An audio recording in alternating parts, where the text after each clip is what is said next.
ਤੇ ਜਾਵੇ ਮਾਨ ਮੁਹੰਮਦ ਚਾਰੇ ਯਾਰ ਪੜ ਕਲਮਾਂ ਤੇ ਲੰਘ ਜਾਏ ਪਾਰ ਸੇ ਸਾਬਤ ਕਰ ਲੈ ਆਪਣਾ ਹਾਲ ਐਵੇਂ ਦੁਨੀਆ ਖਾਬ ਖਿਆਲ ਇਹਨੂੰ ਛੱਡ ਛੱਡ ਗਈ ਹਜ਼ਾਰ ਪੜ ਕਲਮਾਂ ਤੂੰ ਨੰਗੇ ਪਾਰ ਤੇ ਤੋਬਾ ਦਾ ਦਰਵਾਜ਼ਾ ਖੁੱਲਾ ਜਾਈ ਨਾ ਇਸ ਰਾਹੋਂ ਭੁੱਲਾ ਇਹ ਦੁਨੀਆ ਹੀ ਅਵਾ ਗਾਉਣ ਨਾ ਬੰਦੇ ਇਹਦੇ ਨਾਲ ਪੜ ਕਲਮਾਂ ਤੂੰ ਲੰਘ ਜੇ ਪਾਰ ਸੇ ਸਾਬਤ ਕਰ ਲੈ ਆਪਣਾ ਹਾਲ ਐਵੇਂ ਦੁਨੀਆ ਖਾਬ ਖਿਆਲ ਇਹਨੂੰ ਛੱਡ ਛੱਡ ਗਈ ਹਜ਼ਾਰ ਪੜ ਕਲਮਾਂ ਤੂੰ ਨੰਗੇ ਪਾਰ ਜੀਮ ਜਦੋਂ ਰੱਬ ਲੇਖਾ ਕਰਨਾ ਉਥੇ ਰੋ ਰੋ ਹਾਸਲ ਭਰਨਾ ਨਹੀਂ ਜਗ੍ਹਾ ਉਸ ਕਰਾਰ ਪੜ ਕਲਮਾਂ ਤੂੰ ਨੰਗੇ ਪਾਰ ਖੇ ਖੁਦੀ ਤਕੱਬਰ ਕਰ ਕਰ ਚੱਲੇ ਕਬਰਾਂ ਦੇ ਵਿੱਚ ਡੇਰੇ ਮੱਲੇ ਉਥੇ ਜਗ੍ਹਾ ਬਹੁਤ ਸ਼ੁਮਾਰ ਪੜ ਕਲਮਾਂ ਤੂੰ ਨੰਗੇ ਹੇ ਹਾਲੋ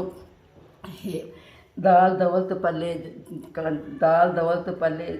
ਜਿਨ੍ਹਾਂ ਦੇ ਹੱਥੋਂ ਡਿੱਠੇ ਖਾਲੀ ਜਾਂਦੇ ਇਸ ਦੁਨੀਆ ਦਾ ਛੋੜ ਖਿਆਲ ਨਾ ਬਣ ਦਿਲ ਇਹਦੇ ਨਾਲ ਪੜ ਕਲਮਾਂ ਤੂੰ ਨੰਗੇ ਪਾਰ ਜੇ ਜ਼ੋਰਾ ਨਾ ਕਰ ਦੁਨੀਆ ਉੱਤੇ ਓੜਕ ਜਾ ਸਿਮੀ ਪਰ ਸੁੱਤੇ ਛੋੜ ਗਏ ਸਭ ਮੈਲ ਮਨਾਰ ਪੜ ਕਲਮਾਂ ਤੂੰ ਨੰਗੇ ਪਾਰ ਮਾਸ਼ਾਅੱਲਾ ਵਾਂਗੂ ਗਏ ਜਹਾਨੋਂ ਛੋੜ ਗਏ ਸਭ ਬਾਗ ਬਹਾਰ ਪੜ ਕਲਮਾਂ ਤੂੰ ਨੰਗੇ ਪਾਰ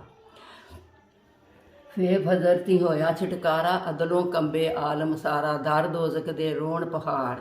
ਪੜ ਕਲਮਾਂ ਤੂੰ ਨੰਗੇ ਪਾਰ ਜ਼ੋਏ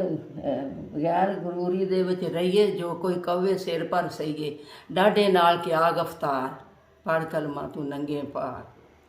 ਜੇ ਜ਼ੋਰਾ ਨਾ ਕਰ ਦੁਨੀਆ ਉੱਤੇ ਓੜਕ ਜਾ ਜ਼ਿਮੀ ਪਰ ਸੁੱਤੇ ਛੋੜ ਗਏ ਨੀ ਸਭ ਬਾਗ ਬਹਾਰ ਪੜ ਕਲਮਾਂ ਤੂੰ ਨੰਗੇ ਪਾਰ ਜ਼ੋਏ ਜ਼ੁਲਮ ਵਿੱਚ ਪੈਰ ਨਾ ਪਾਵੀ ਤਲਬ ਹਲਾਲੋ ਰੋਜ਼ੀ ਖਾਵੀ ਬਖਸ਼ੇ ਤੈਨੂੰ ਆਪ ਗਫਾਰ ਪੜ ਕਲਮਾਂ ਤੂੰ ਨੰਗੇ ਪਾਰ ਮਾਸ਼ਾਅੱਲਾ ਸੀਨ ਸਬਰ ਦੇ ਕੰਮ ਨਾ ਹਾਰੀ ਪੰਜੇ ਵਕਤ ਨਮਾਜ਼ ਗੁਜ਼ਾਰੀ ਰੋਜ਼ੇ ਰੱਖੀ ਨਾਲ ਕਰਾਰ ਬਖਸ਼ੇ ਤੈਨੂੰ ਆਪ ਗਫਾਰ ਮਾਸ਼ਾਅੱਲਾ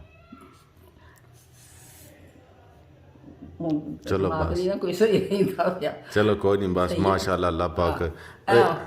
ਤੇ ਹੁਣ ਮਾਸ਼ਾਅੱਲਾ ਦਾਦੀ ਮਾਂ ਕਿੰਨੀ ਉਮਰ ਹੋ ਗਈ ਤੁਹਾਡੀ